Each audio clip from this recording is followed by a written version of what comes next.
Didn't see that. Am I allowed to read it?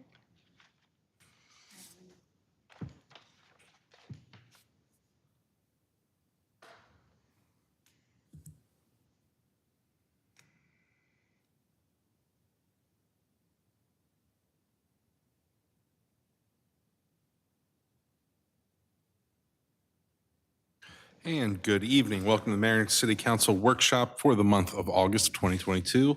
We'll begin with our pledge. Councilman Fuller, if you'll lead the pledge. I pledge allegiance to the flag of the United States of America and to the republic for which it stands, one nation, under God, indivisible, with liberty and justice for all.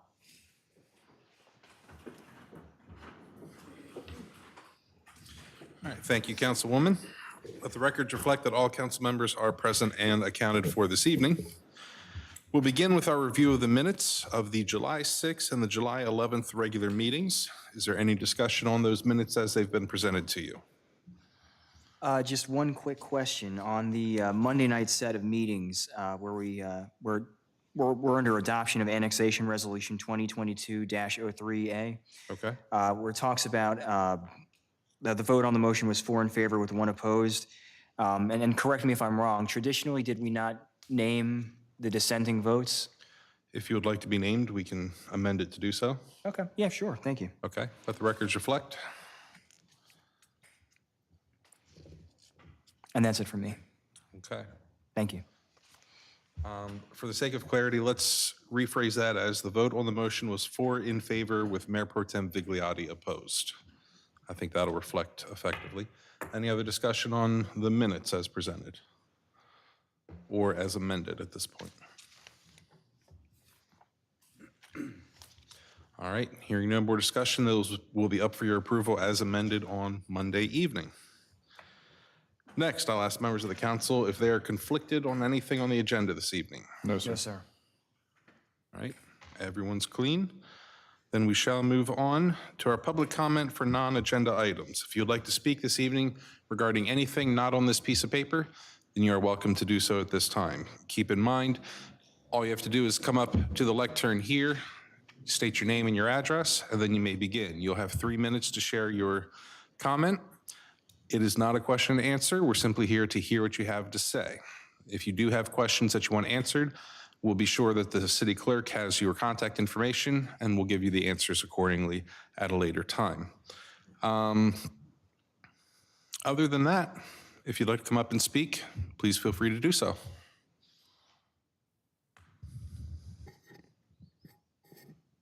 Okay, with no takers, we're going to move on. For introduction on Monday evening, we have Ordinance 06-2022. This is the FY 21-22 Budget Amendment number 3. I'm going to ask Mr. Wieprick, you want to give us a 40,000-foot view of this? Sure. The majority of the changes relate to pushing projects and purchases from FY 22 into FY fiscal year 23. On the first of the amendments, the fiscal year 2022 amendment, we did receive more state income tax revenue than we had projected. This line item has been steadily increasing, and we've been increasing our estimates each year, but we haven't been on target for the last few years, even though we've been bumping that number up. So our state income tax revenue has been growing faster than we expected. So that's that $300,000 increase on the revenue side. Decrease on the revenue side is decreased use of fund balance for $433,000. And that relates to basically pushing projects into next year that we won't need to draw from fund balance, or we didn't need to as much in FY 22 as we planned because we had to push projects into the next year. I assume that would also reflect the additional $300,000 is less we have to take out of fund balance Yes, as well. yes, okay. Correct. On the expenditure side for the general fund, we didn't spend money as expected on police vehicles because they weren't delivered as expected, so we're still waiting on those. And also on a public works vehicle, a new truck that was supposed to be delivered in FY 22 that didn't get here before the end of June. So those are being carried over to next year. Okay. On the utility fund side, this is decrease in use of fund balance, again, because we've pushed some projects into the next fiscal year. So the decreased use of fund balance is $1,414,000. And that is kind of offset, again, by pushing the projects mostly.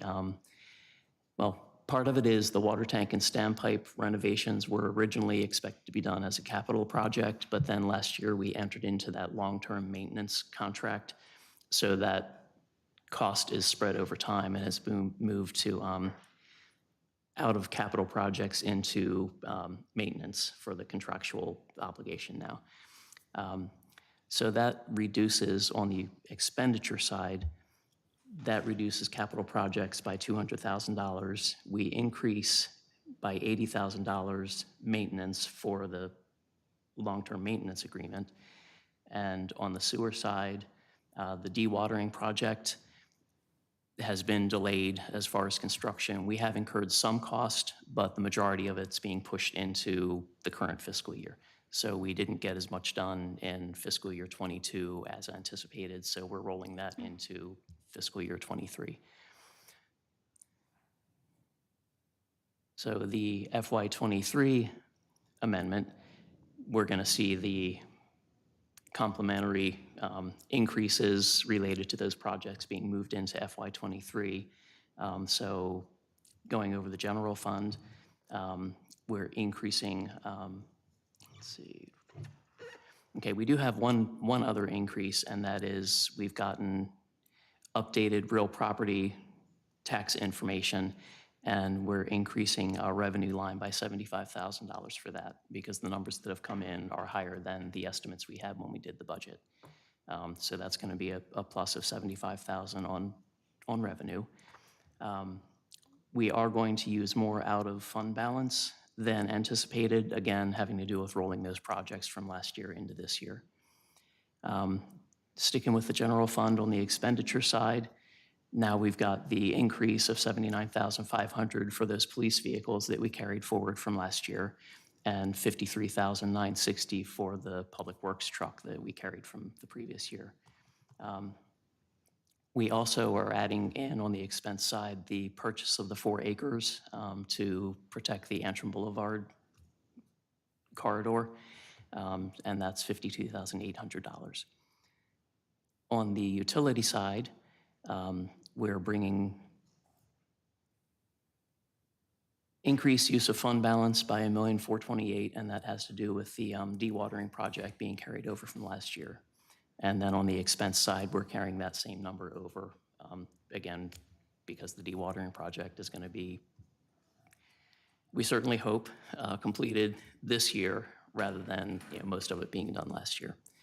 So I hope that may be a little more than a summary, but I hope that paints a clear enough picture for everyone. Okay, I'll open up to council. Do you have any questions on any of those figures presented this evening? All right, so for clarity's sake, the city manager went over both ordinance 06-2022 as well as ordinance 07-2022. He kind of summed them up because they kind of go together when you're mixing from one year to another. So we'll open both of those topics up for that discussion. Council's good? Okay. And with both those will be up for introduction on Monday evening. We'll take those separately at that time. Up for adoption on Monday will be Resolution 2022-11. This is our monthly water allocation for the month of August. I'll begin with Mayor Pro Tem. The math checks out. Perfect. Any discussion on the water allocation?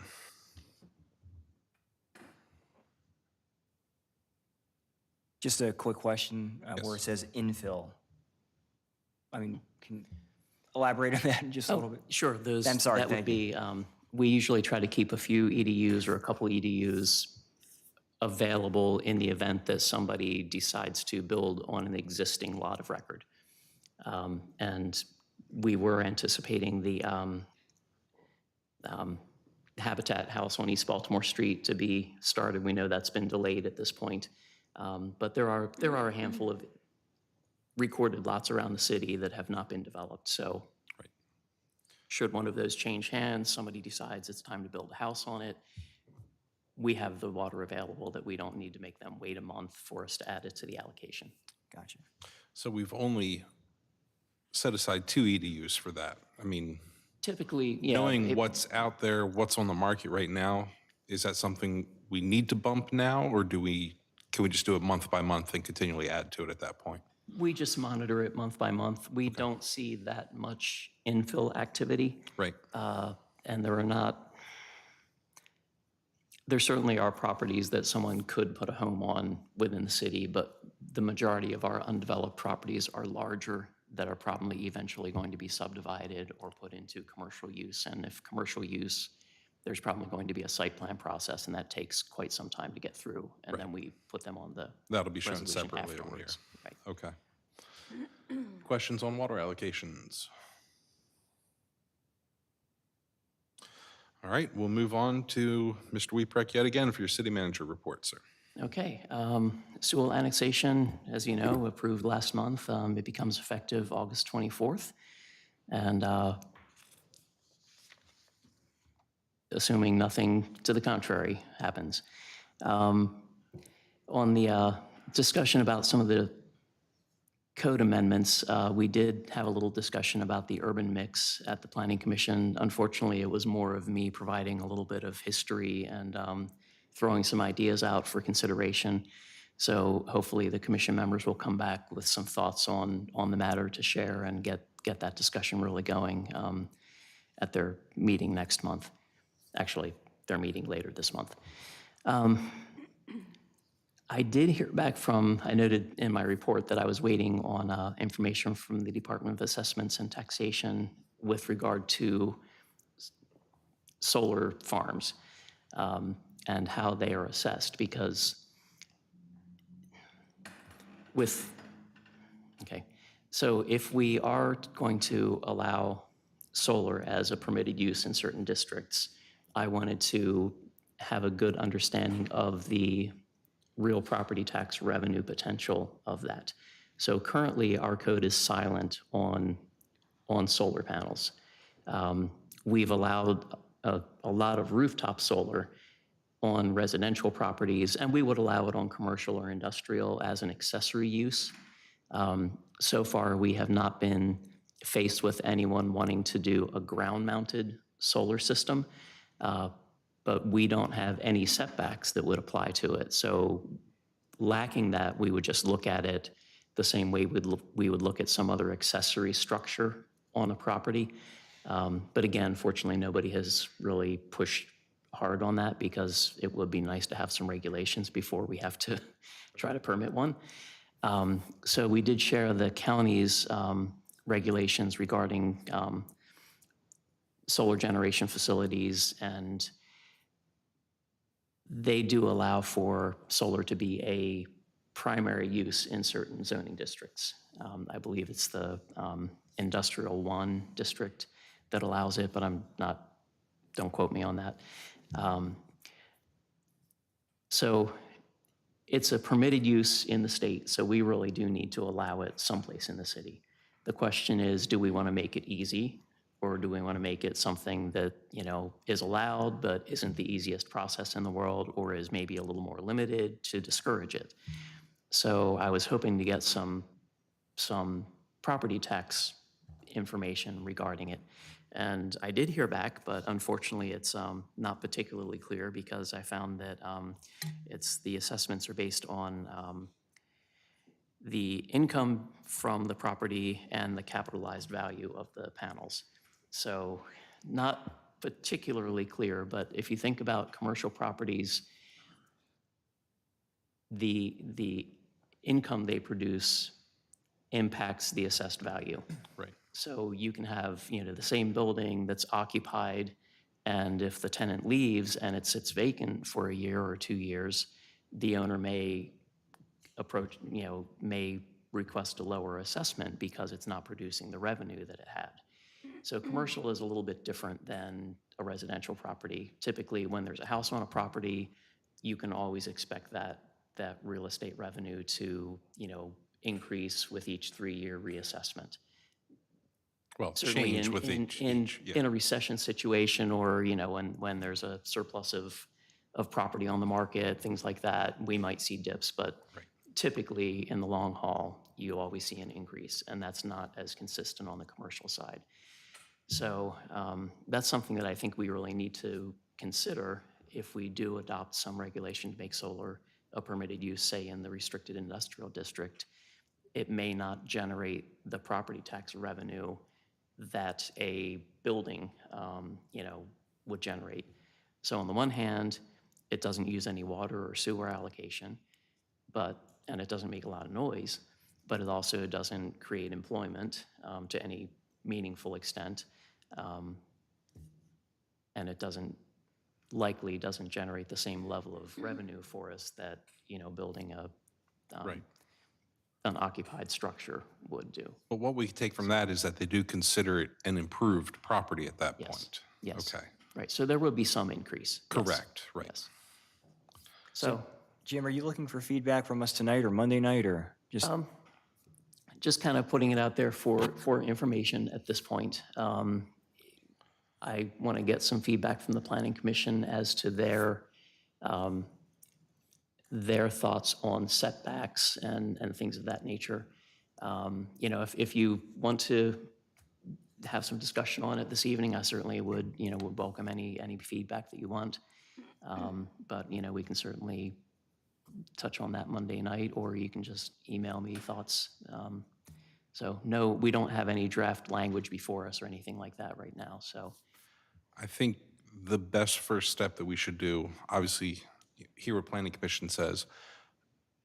I'm going to ask you to reach out to Maryland Municipal League for what other municipalities have done in this situation and see what's good, what's bad. That'll give us a good starting point. I think reliably we've gotten good information from doing that. So if you reach out to them. Will do. And then if you just email to us what you have when you get it. Okay, that sounds good. Okay. And that'll also give Planning Commission a good starting point on it as well. Really quick, Jim, just out of curiosity, was there anything that specifically sparked this discussion about solar and getting ahead There of the has curve? been interest again in a particular property. Okay. That is actually, it's a property that's adjacent, let's see. No, actually, there's a property that's in the city. Okay, there have been a couple properties that have been on again, off again. Right. Interest, but the zoning administrator was contacted Okay. regarding an industrial property that's in the city. Is the interested party following this conversation? Are we working with any sort of timeline, or is it just, hey, this happened, so for the future, They're let's aware that we need to catch up? take a look at our zoning code and modify that. So they're looking, you know, longer term at the Okay. property. So it's not something that we need to have next month. Now, not to pry for details, but is the interested party a solar business, or is this just an individual who wants to? It's someone that does community solar development. Gotcha. All right, thank you. I don't know if they're the developer or would be the facility owner. I'm Okay. not sure of that, but definitely a larger scale Gotcha. development.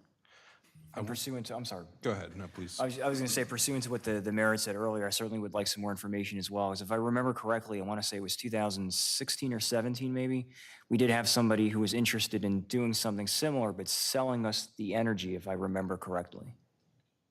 Yes. Am I?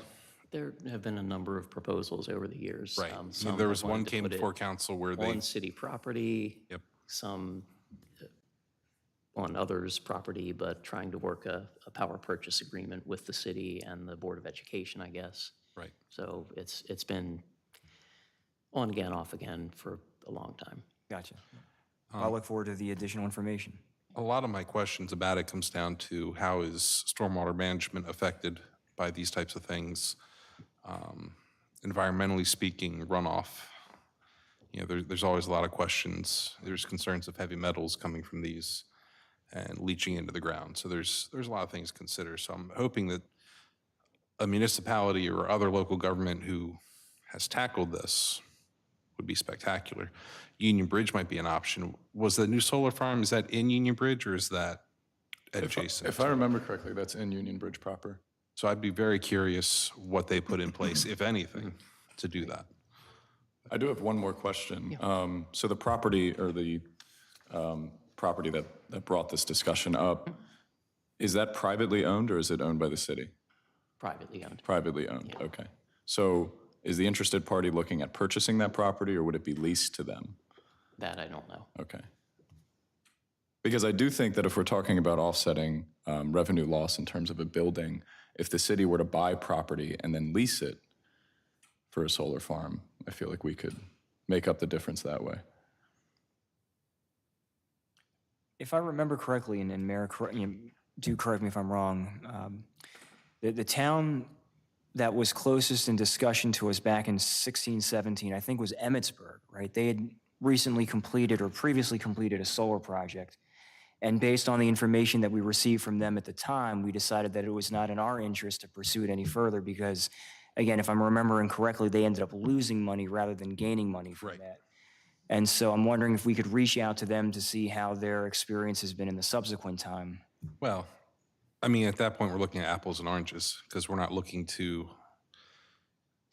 take on a solar project as a city. Oh, that's fair. We're simply looking at if people want to use or want to improve a property for a solar farm on their own, separate from us, how do we zone it and regulate it accordingly? And while we're on the solar subject, we have done some exploration as to whether we could offset some of our electricity costs at the wastewater treatment plant by incorporating solar energy there. We have worked with CQI, who's our energy provider in general, and you know, they've put together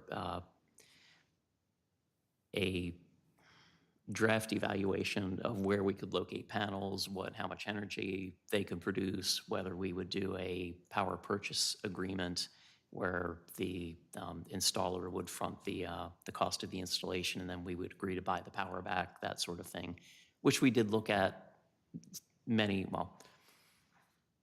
probably 2010-ish, something like that, and opted not to go that direction then. But certainly energy costs have changed a good bit since then. Right. And, you know, in this particular case, we're already buying our energy through this group. So it's not like they have our business already. Right. So it's not like they're going to pitch something that, you know, is going to benefit them and not us so much because we're already an existing customer. At any rate, we provided some feedback on that initial draft. They're kind of reworking things, but we will probably have a presentation in the coming months as far as whether we want to move forward with something like this. You know, as part of our sustainability efforts, shifting towards renewable energy as we're able to, you know, it is certainly helpful, and we are obligated to reduce our energy consumption. I don't know off the top of my head the percentage that we need to achieve, but doing something like this gets us going in that direction. Right. So, you know, we've already done a lot of the low-hanging fruit to reduce our consumption with LED lighting retrofits and, you know, high-efficiency heat pumps and things like that at city buildings. But the wastewater treatment plant is a huge consumer of electricity. Yes. And if we can offset some of that cost, the expectation is that when our current energy contract runs out, that we can expect a substantial increase, even bundling all the accounts and going to an outside supplier. They're projecting some pretty hefty increases that may make solar look a little more attractive than it did several years ago. Right. But a presentation will be, you know, in the next few months, I hope. Right. So. Okay, so we'll wait to hear more about that as a separate topic from this discussion. I think we'll wait for more information from staff, from other municipalities, and obviously Planning Commission as well. What else do you have for us? Alrighty, let's see, still waiting to close out the grading permit at Meadowbrook. Turns out there's an area near the construction entrance that wasn't filling in as much as the grading inspector would like to see it. So We're still kind of waiting for that. And Roberts Mill Road, Broad Street, engineering work is ongoing, and we did decide to hold a second public information meeting at the American Legion on August 22nd. And we will again send notices out to all of the contiguous property owners like we did with the initial meeting. So a couple dates coming up. So we are going to be making permitting applications next week, or CDM is. Public meeting's going to be on August 22nd. We should have cost estimates by the end of the month, and then 90% design should be before us in early September. So that project is moving along very well, and hopefully we will have bidding documents by hopefully October to bid in November. So we're still on target for awarding a bid this coming winter. So that's going along very well. Let's see. We talked last month a little bit about the audit schedule, and it was pointed out that that our typical workshop falls on a holiday night, and then of course our Monday meeting is in conflict with the Municipal League Fall Conference as well as Columbus Day. So the auditor is not, they don't believe they'll be able to present if we move our meeting up to Monday night of our workshop week. But if we keep it Wednesday, they think those couple days will make the difference they need. So they've rescheduled. Basically, they've switched us with another municipality that wanted to delay their audit week. So they have to come back on site one more time. And they're adhering to an internal schedule. They've moved us up a little bit on it, but it's still tight to get it done by early October, which is of course when we meet.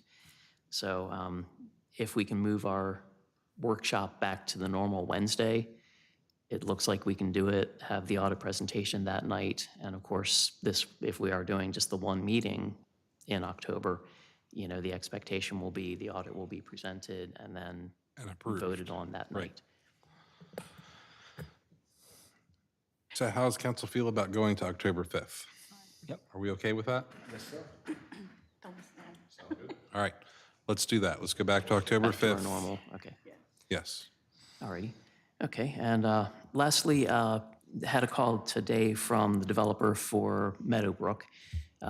They are closing out on the last couple lots for the entire project. And when that happens, there will be no more collateral at the bank for their letter of credit. So they are requesting to be able to essentially swap out their letter of credit that they posted pursuant to the Public Works Agreement. And for those of you who may not have been around for this, the last few projects we've had, we've followed a slightly different model as far as the surety goes. And this was starting with Meads Crossing, where instead of the developer posting construction surety for 110% of the cost of the entire project, we have allowed them to start work by only posting a letter of credit for the amount of money it would take to stabilize the site. In a worst case scenario, say they stripped all the topsoil off and started their mass grading and then went bankrupt and walked away, we would have a letter of credit we could pull to stabilize the site. So we've been requesting that up front, and then we let them go ahead and start to build their infrastructure. And we've required construction surety at the point that they connect to any city systems. So up until that point, if they build half the roads or half the water or sewer or whatever, and they never connect to us, it can sit there and it doesn't do us any harm if they stop work for some reason. So the model that we've been following lets them get some of the infrastructure on the ground and then reduce what they basically have to arrange financing for double of the cost. So the surety we're talking about for Meadowbrook is that stabilization surety, which is really a moot point at this point because nearly every lot, if not every lot, has a house under construction, And this surety is really to protect us in the event that the developer walks away, leaving, the mass grading open with all that sediment that's going to wash away. So at this point, the project is, as I said, almost, if not every lot, is under construction with the house. So we're covered not only with the grading permit for the section, but also with the individual building permits, because they're not going to get use and occupancy permits until the lots are final graded and so on. So we're really kind of covered. But the only thing this would change would be, rather than being able to go to a local bank and pull their letter of credit, we would be dealing with an insurer for a bond. So it's really just kind of the worst case scenario that we would even have to try to get that funding. So for Meadowbrook, we would like to switch from a letter of credit to a bond. And the developer's been very good to work with, so we don't really have any concerns about that. And did kind of run this by the city attorney just to make sure I wasn't overlooking anything, and he's comfortable with making the switch. So we'd like to go ahead and allow the developer to do that and ratify it at Monday's meeting. Thoughts and opinions on that? I think based on the explanation, I don't see a reason for us to oppose that. Right. All right, so we'll wait for that for Monday evening. Okay, we'll add that to the agenda. What else do you have for us this evening, sir? Okay, I think you can be done with me now. We're done with you. All right, any questions about his report or the departmental reports as they've been presented to you? All right, hearing none, we're officially done with you. We'll now go to Mr. Gullo. Do you have a legal report for us this evening, sir? Good evening, everybody. Yes, I do. How are you all doing this evening? We're great. Great. Want to just give you an update that internally we are prepared for any eventuality regarding the Sewell annexation. So if this would go to referendum, we have that covered. We have the dates that we can kind of make things work. So that's easy on our part. If it doesn't go to referendum, then it will be enacted, as the city manager said, and it'll move on straight from there. The other thing that we're doing is it's about halfway through our option period with the Syrian option for the bypass area. We're going to need to execute on that option shortly, and I know the city manager is working with the county to work out the details as we talked about in the past meetings. But time flies, and we're at the point where we need to move on this. So you'll probably be seeing something in the next month where we ask the mayor to execute on the option, and then we arrange for settlement and move on from there. And that's all I have for you. All right, any questions for the city attorney? Okay, thank you, Mr. Gullo. With that, we'll move into our new business for the evening. Up for approval Monday evening will be the monthly financial report. Comments, questions, concerns from the council? All right, I'm going to ask the same of you for the accounts payables. Any input, output, throughput, shot put? All good? All right. Next, we have police vehicle donation. If you recall, maybe it was 2 years ago, 2 or 3 years ago, we donated a retired police vehicle to the Taneytown Volunteer Fire Department, and they've made good use of that. About a year ago, we were approached by Harney Volunteer Fire Department asking if we had any vehicles that they could purchase from us. In light of our support for fire departments, we felt it would be appropriate to simply donate one to them. I believe the chief has one ready and able to go. So they're going to be looking for council's approval to be allowed to donate a retired police vehicle to Harney Volunteer. Is that about sum it up? Very well, yes. Excellent. I'm in Comments, agreement. questions? I'm in agreement. I have one question, not specifically related to that donation, but how many and how often does the city phase out or retire vehicles across all departments? So annually, the police department replaces 2 vehicles. Okay. Sometimes the vehicles being retired, all of them they'll try to auction.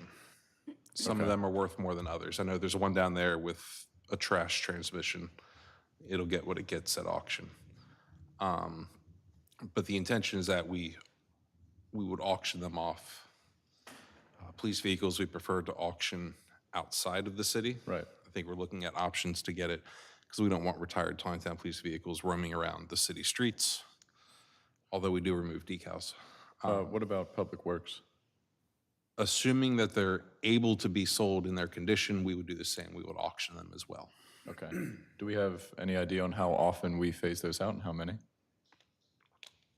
We just purchased 2, right? I'll get you the rotation schedule right, Yeah, for that'd be Monday great. night. Thank you.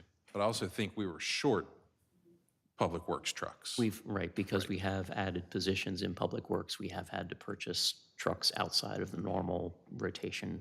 Right. So there's a chance that none will become available. I will bring up, since you brought this up, I'll bring this up as well. There's been a request from city staff that they be given an opportunity to purchase retired vehicles before they go to auction. I don't know if that's common in municipalities. It's a request from staff. For personal use or for For city? personal use. Okay. Yeah, something, maybe it's a vehicle that they used while they were here, they love it, and if it's being retired, I guess they wanted a chance to, Well, Mr. Mayor, since you mentioned that, I want to mention this. I was just curious about those numbers because I wanted to know if it'd be feasible to offer a surplus option for people that live here. You could also specifically gauge it towards, and I mean, through the auction, it would be. Now, the police cars, we prefer not to. The Public Works trucks, I mean, they're heavy-duty trucks.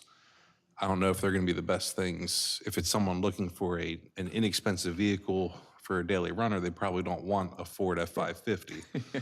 right? That's been rusted out from all the salt that it's been dropping. But we always advertise those auctions. Okay. So at the same time, we do auction cars in the impound lot that have not been retrieved by their owners. So that'll come up from time to time. That gets advertised as well. It's a sealed bid auction usually, unless we do an online thing. But they always have an opportunity to submit a bid on those as well. All the condition is as is, may or may not have a title. So I'm a little ignorant on this. Does the city conduct these auctions or does somebody else conduct these auctions? Historically, we have conducted the auctions through a sealed bid system. Okay. At this point, I know the chief is looking at an online, I think it's called Municibid, which a lot of municipalities and local governments use that as kind of a gathering place of these types of materials. Okay, thank you. Okay? And the thought is also we're hoping that we might generate a little bit more revenue from the sale by broadening the bid base. Right. So, So obviously, with the impound vehicles, our intention is to recover whatever charges it was to get it into impound, which usually isn't much, but and yeah, typically the impound vehicles end up being bid as a lot, you know, by a local scrapyard, and that's where a lot of them end up going. yeah, you know, It's scrapyard down the unusual that road. there's anything desirable Right. For the average person in the lot there. That is true. And the thing about our police cars, you can imagine through how police work works, they may be reasonable mileage on them, but the engines have a ton of hours on them. There's a lot of idle time on police vehicles, so the miles typically don't reflect the true wear on those vehicles. But nonetheless, if we're interested in looking into how we dispose of these in an appropriate and fair way, I'm all about it. There's a chance that we'll need to vote on something if we decide to do an online auction. Is that correct, Mr. Weeprick? I don't know if Believe the code code gives specifies. the police chief the discretion to dispose of, well, you know, I may be thinking of impounded vehicles. So Okay. I'll get back to you Monday on it. Okay. But on the discussion, again, if you can consider the request from some city staff about the opportunity to purchase one of their vehicles, think that over. As to how we would value that, that's a different story. But Right. I feel like- Historically, we have had employees bid on vehicles at the auctions. Right. You know, when they had a particular vehicle they were familiar with, Right. as far as the reliability, maintenance history, and so on. So, and some have gotten them and some not. Some have not, right. But if you want to add as a minute benefit to employment is to have that opportunity before it goes to auction, then we can decide if we want to take that on.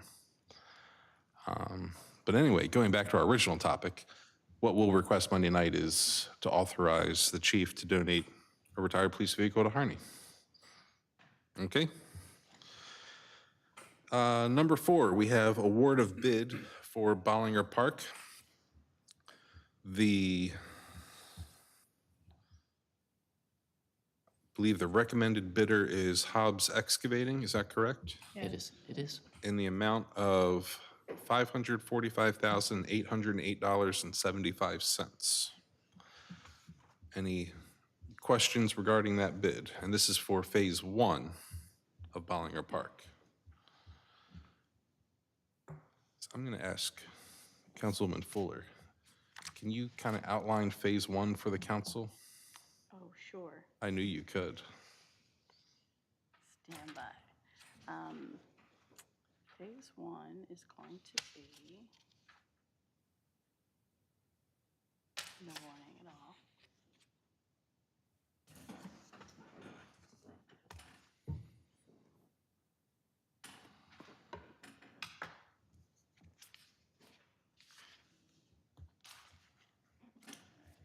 Unfortunately, we are having some technical difficulties with the surfaces, so we can't put an image up for you tonight. Right. So, I'm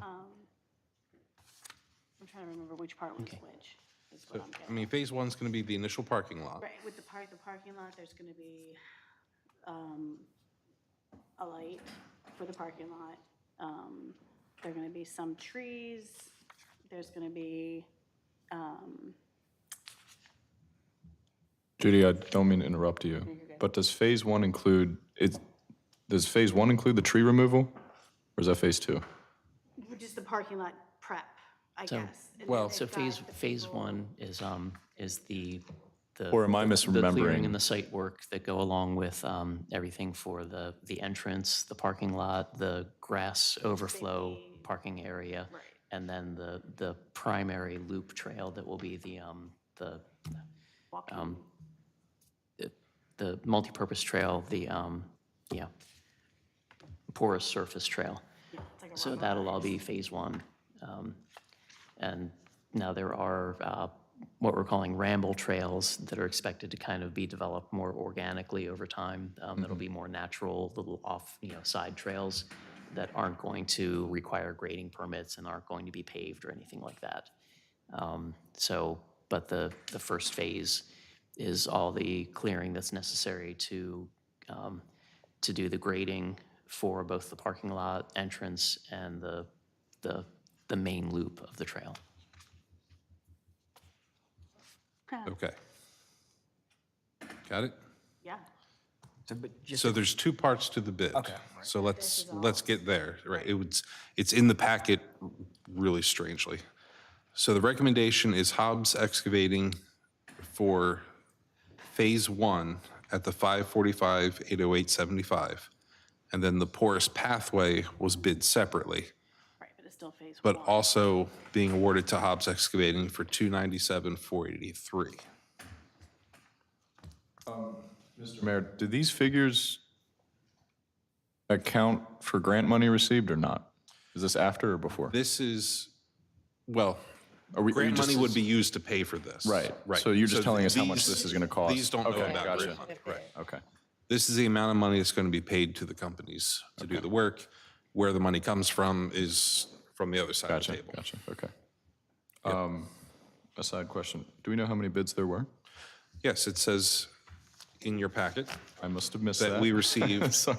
we received 2 bids for the infrastructure, and we received 3 bids for the porous pathway. Okay, I see that. Gotcha. Yep. Thank you. Additional questions, comments, concerns? so mine, I have a quick question. I guess it's more about the sequence of completion, or so the 2 projects, the initial parking and then the porous pathway that comes after it.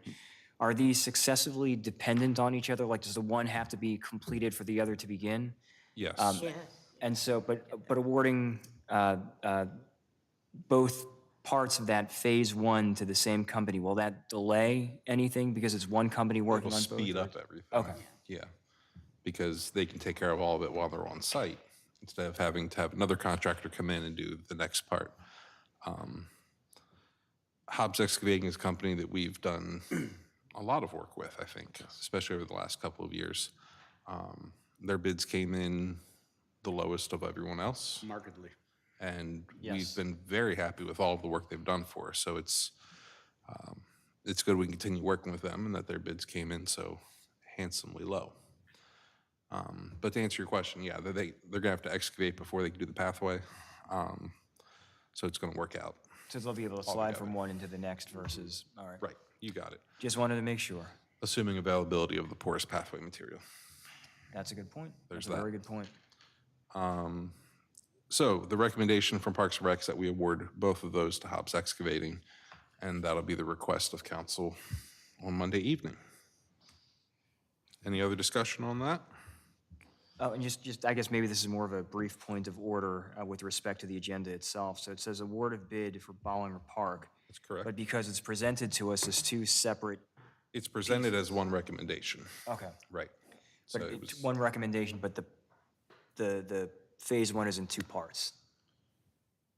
they're both phase one. It's specialized work on each. Okay. You could consider them sub-phases. Dependent aspects of the same phase, right? Everyone goes through a sub-phase. One day you like turkey, the next day you like ham. No? If someone Monday wants to make a somewhat specific motion, it could include the terms Phase 1 infrastructure and Phase 1 porous pathway. pathway. That's how it's That's broken good, out. too. And that joke descended to the level of one of my jokes. So I applaud you for that. It was spectacular. The bids were opened at the same time, so we didn't have two separate bid opening ceremonies. So it's essentially one bid in our eyes. Thank you very much. Thank you. Next up, we're going to have award of bid for the Well 8 generator. I believe we received 3 bids for that. No, we received 10. The 3 lowest are in your packet. The recommendation is to award the bid to Fern Rodkey Electric in the amount of $50,934. Questions, comments? No. And this one was fascinating. When we opened it up, the spread of bids, if you saw that on your sheet. Yes. The low bid was $50,934. The high bid was $173,466. Obviously, we don't want to pay that much money for this project.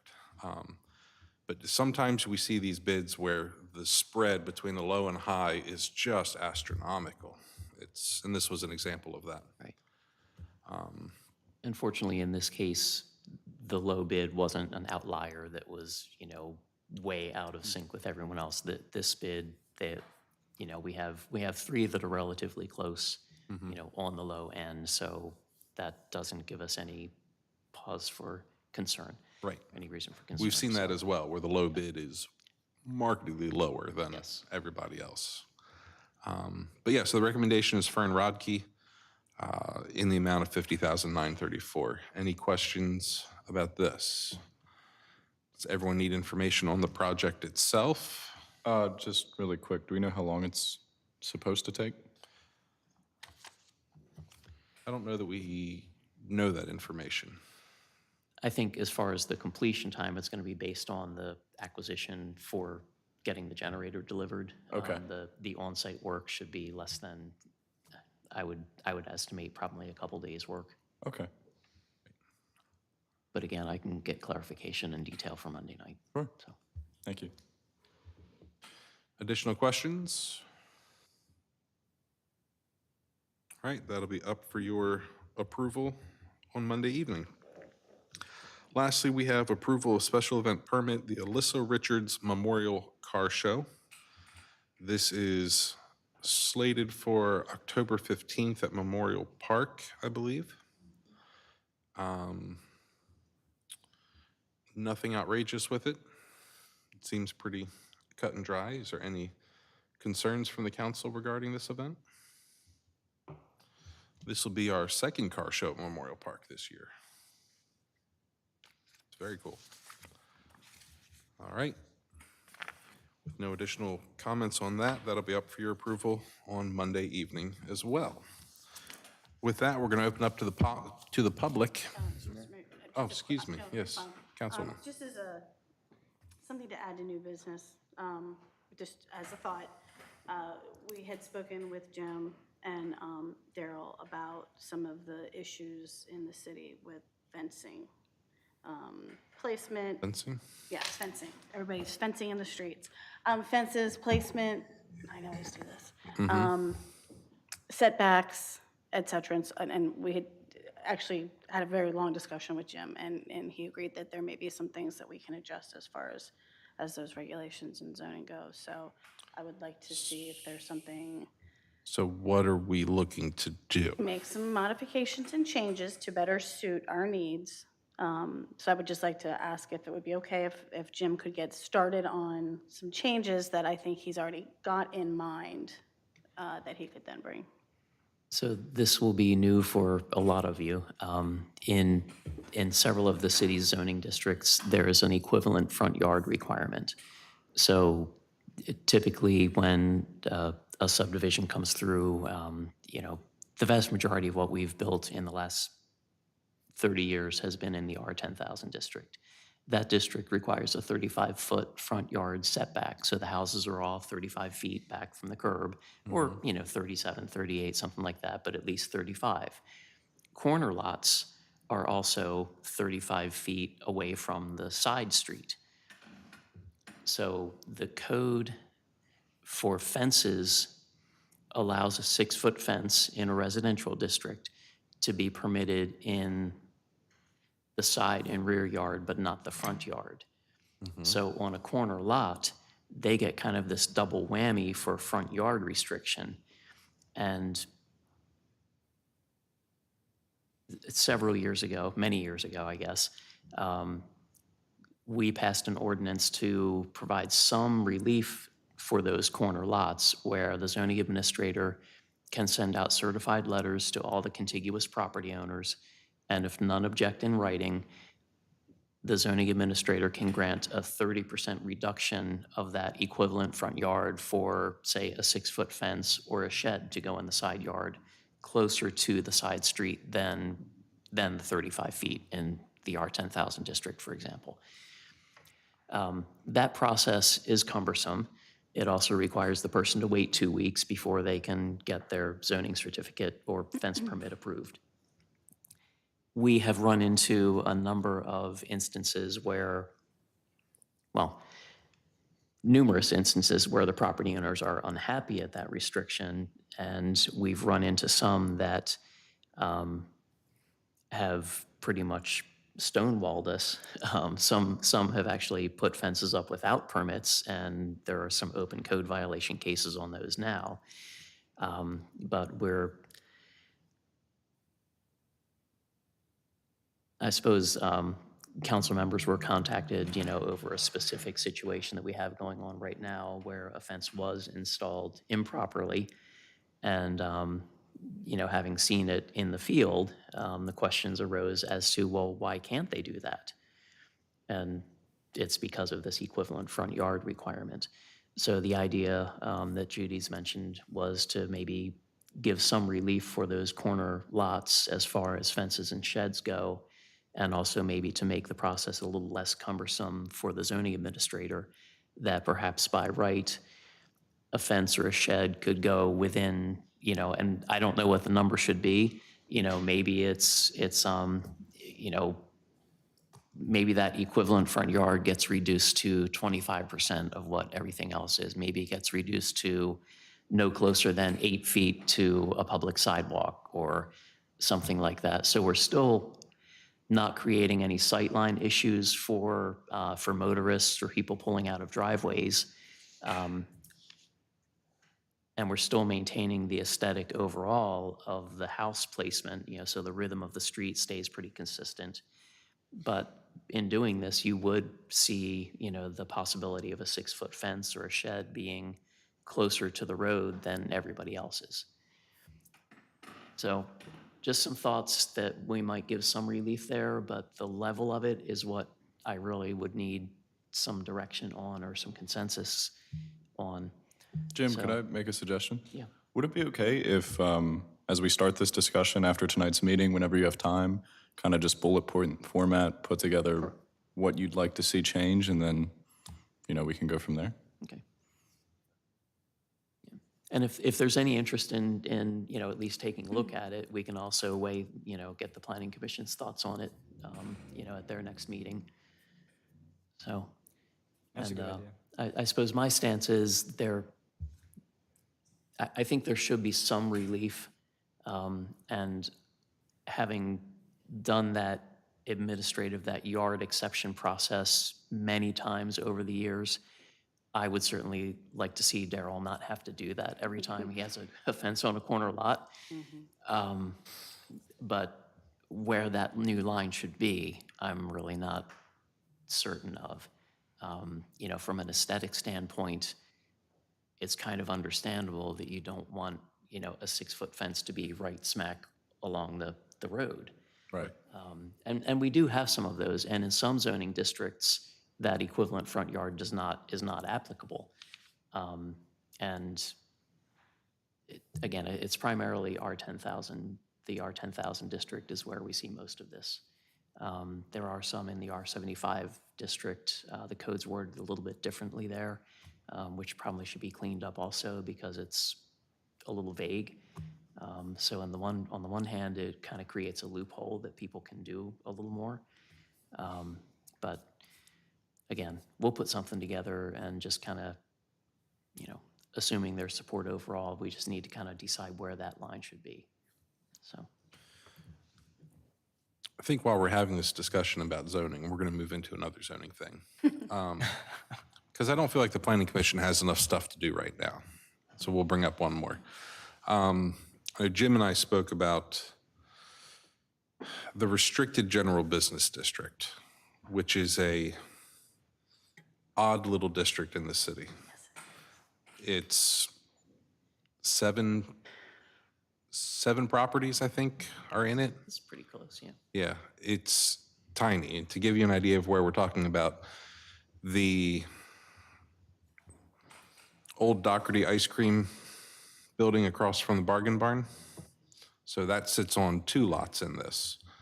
The old LaFavor office next to it is on 2 lots in this. And then there's 3 houses on the other side of it that are in this district. The And the intention. insurance office. What's that? And the And the insurance insurance office office is at the the corner of agreement, right. Fairground and East Baltimore, yeah. If you look on a zoning map, It's that tiny, the Tiny weird sage lime green, yeah. Yeah, sage green's a good description of it. It's a very unique district. I don't know if it's the owner or the realtor for the one property that's for sale, has expressed some frustration regarding what it can be used for and has had a difficult time finding a buyer. In that district, you're only allowed a commercial building up to 5,000 square feet. That property is really 2 properties, but it would still be restricted to that. So of course, it definitely limits. I believe the intention, correct me if I'm wrong, is that this was going to serve as kind of a buffer between the commercial and going into the residential of East Baltimore, correct? That's correct, yes. And it was, I think, envisioned to provide the ability for small businesses like LaFavor Construction and Erie Insurance to utilize residential structures to convert them into an office-type use, something that generates fairly low vehicular traffic, that doesn't have a lot of parking demands and things like that. And that was, as the mayor said, seen as also kind of providing a buffer between the more intense commercial uses like a fast food or a gas station and the residential district that's adjacent to the restricted general business district. The interesting thing, as the city manager pointed out to me is that one thing that's not allowed in this zone are single-family homes, of which there are 3 right now that were grandfathered in. So do we know how that happened? Do we know what the context is on that? If we knew how half the things happened in this city, So we'd be I- doing great. Well, I guess my question, were these houses single-family homes before that zoning was decided on? Yeah, they're grandfathered gotcha. in. And the one building that the mayor referenced that years ago was known as Bears Market. Fuzzy Bears, yeah. And has been the ice cream shack and, a number of things since. I guess most recently it was That, Grandma Jem's. Yeah, now there's just the Snowball Stand out there. right. That I believe was always, well, at least for the last 30, 40, maybe 50 years, commercial use. I don't know if that building was ever a dwelling. Right. But otherwise, the other buildings along that block were constructed as single-family dwellings. And across the street from this zone, you have, the Bargain Barn, the Verizon store, all the way down to Roth Avenue. All of those properties are general business. So the question is, I'd like you to think about, and maybe have Planning Commission think about this zone. Is it necessary anymore? Does it need to be modified? What do we want to do with it? I mean, for the gentleman trying to sell those 2 parcels there, he can't sell it for residences because they can't build a single-family house on it. And everyone that wants to build something commercially wants it bigger than 5,000 square feet. And this, just for your benefit, is very similar to the conversations that happened 20 years ago. Right, When there was a property that couldn't be sold as a dwelling, right. and the council was approached requesting the ability to make that into, something that would allow an office. And so this kind of restrictive zone was created to give those properties a little bit more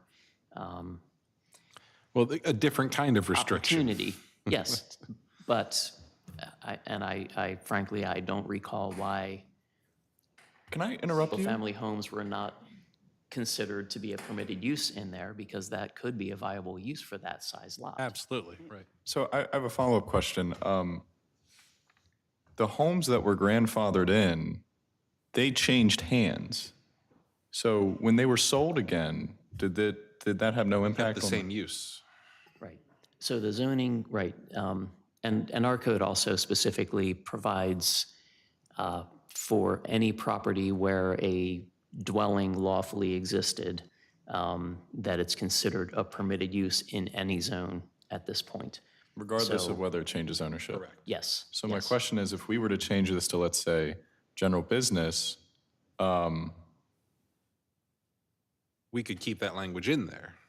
okay. Because, I mean, we have, But because the immediate solution is you don't want to kick anybody out of their house, right? But eventually, I'm sure, idealistically, if we do this, we'd like to see it just, all those properties be commercially developed, right? So could we put language in there that kind of puts like a time limit on? I don't want to say I want all of them to be commercially developed. I would Sure. never say that. I mean, there are properties up next to CVS that are residential properties in a general business zone. Right. And they can forever be that. Now, if one of those houses were purchased next week and changed to commercial, it can't go back to residential after that. Gotcha. Under the Okay, current gotcha. zone. Is that correct? If you were to change the zoning. Right. As it stands now. Well, the fact that it had a dwelling on it that lawfully existed does, and we really shouldn't use the term grandfather, but that's what everybody says. Grandparented? That, and maybe I should just take a minute to So find that let's- section of the code. But basically, the code says wherever there was a house that existed legally, a house can always be there regardless of Okay. what the zoning Because even if becomes you put a over business in time. there, you can't So change we the have, footprint, we have right? dwellings that are in the restricted industrial district. We have dwellings in the general business district. Right. Neither of which permits a single-family home. But because it's considered a permitted use, it's allowed to expand or be replaced, and so on. So typically, a non-conforming use or a non-conforming structure would need to go before the Board of Zoning Appeals to, say, put a room addition on a house if it was a non-conforming use. But the code provides the ability for people to be able to, make improvements or changes without going through that Board of Appeals process, just because, after their house was built, it got annexed into an industrial district. So I wonder if it's worth tacking on a conversation about using language that gives these indefinite historical exceptions. So are you considering perhaps, and I was just thinking about this as you were leading the conversation, Councilman, are you talking about allowing an alternation between residential and business? Like if somebody moves in and says, I'd rather live here than have a business here, or vice versa, if somebody says, I'd rather have a business rather than a home? Let me answer with an example. So, with the zone that we're talking about now, if we were to make that general business, when those single-family homes go to sell, they would have to be commercially used. And I don't think we want to do that, Okay, only because I don't consider that friendly to the residents sure. personally. Mr. Weaver? The zoning district can change, but if the use of the property continues, it can continue indefinitely. Correct. And as far as like the questions have come up previously also about the tax implications, that, we've had instances where one neighbor wanted to have their property rezoned to allow them to put a shop in the house. And the adjacent neighbor said, well, I don't want my taxes to go up because now you're going to make me commercial. And the response to that was, well, if your use remains the same and you're not generating income out of the property, your assessed value shouldn't change. Now, it gives them the opportunity to change, but it doesn't mandate it. So a house could continue indefinitely. I think this conversation is why Houston does not have zoning laws. Oh. That's So I'm trying to wrap my head around this particular zone and the residential that exists. The Erie insurance is in what was a residence at one point. Correct. If they sold that, are you saying it could revert back to a residence without a problem? Because it was residential when this went into place? That's kind of the Yes. point that I was, yeah. If the structure was replaced, would that still apply? Is it tied to the structure or the use at the time? So the language in the code, I believe, is tied to the use, the residential use that was in place legally before the zoning regulations changed, before the zoning district changed. So, I mean, I don't want to argue whether it's good or bad. I'm trying to understand if one of the houses there, if someone took that down, put up a commercial, an allowed commercial building, Right. and then 10 years later, someone came, took that down, they could build a residence back on that property because it was a residence when this went into effect. Yes. That's a bizarre way to do that. I'm not saying I disagree with that. It's, that's interesting. And it's probably unlikely. Understood. But feasible. Gotcha. In this particular block, as you pointed out, the property that is presenting some obstacles for sale, which is certainly everybody's got their opinion as to why it's not selling. Right. But you are correct that couldn't be a single-family house because, to the best of our knowledge, it never was. There was never a house on that property in, Right. institutional memory. We'd have to have George Naylor here to tell us if that was ever a house, because he would remember for sure. Right. So, Would it be worth it to just modify what that zone is instead of rezoning it entirely? Well, and that's what we need to figure out. right, Is some options, you could add single-family houses to the zone, make them a permitted use, and then if somebody wanted to put a house on each of those two lots where the former Ice Cream Shack Grandma Jem's building is, they would be able to do that, and the lots would be, appropriately sized to, for a dwelling. And alternatively, or concurrently, you could also relook at the size restrictions of commercial buildings on those properties. there's options there. Or you can rezone the whole thing and say it's surrounded by commercial, so why don't we just make it commercial? I don't have the answer. I'm not saying I need the answer from you all. I'm going to punt this to the Planning Commission. They deal with this a lot more than we do.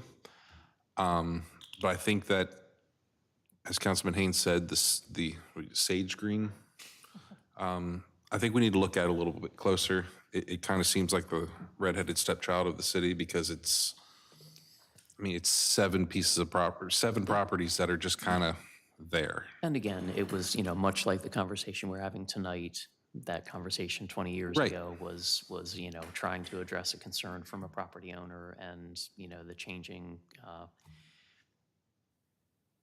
aspects of that particular stretch of Baltimore Street. To accommodate somebody. Right. Understood. So, all that said. And I have a feeling at that time, it's because they were next to a commercial use and they wanted that to be a commercial use, so this was how they decided to handle it. I mean, we could improve this or we could make it worse, but. Yeah, and certainly, having been the zoning administrator for many years, it was not at all uncommon for residential properties with frontage on the state highways to attract interest from potential business people. They look at that road frontage, they look at a big old 2,400 square foot house and think, oh, I could put my office there, I could put my small, service business there, and, all this traffic's driving by, it's great visibility, and I can get this for a heck of a lot less than I would pay to go into the shopping center or to build a commercial building. So those properties with that, road frontage typically do generate some inquiries for commercial use.